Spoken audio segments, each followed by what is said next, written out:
ალბათონმა, რომელიც ძალიან კარგად ერგოვა თურმე ტერმინოლოგიებში სამედიცინო და ასე შემდეგ, მას ამ მკვლევარად ეს კითხვა. თქვენ როცა მოდიოთ ქართული ოცნება, ყოველას უმრავლესობას გეკითხებით. ალბათონ მანანას, ალბათონ ეკას, თქვენ სულ ყოველას მთავრობის წარმომადგენელია. როცა მოდიოდით, თქვენ დაპირებებში რო გეთქვათ, ჩვენ მივიღებთ ამ კანონებს, რომელი ქართული მოგცემდათ ხმას მიპასუხეთ. მიპასუხეთ, აი გეკითხებით. აი ამ საშინელ კანონს დღეს აპირებთ რომ მიიღოთ, რომელი მოგცემდათ ხმას. რა უნდა გაცალო? ეს არის უზნეობა და ვინც ხელს მოაწერს ამ კანონს, ის ოდითო უზნეო ადამიანები იქნებიან სულ ყველა.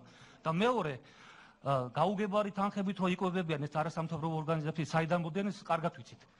ერთი ფული გადაგიხადოთ და წადით სოდომ გომორში, რა ხდება? დღესაც ცეცხლი უკიდია იმიტვას, რომელსაც სოდომი და გომორი ქვია. და ხო და არის ზღვა, რატომ?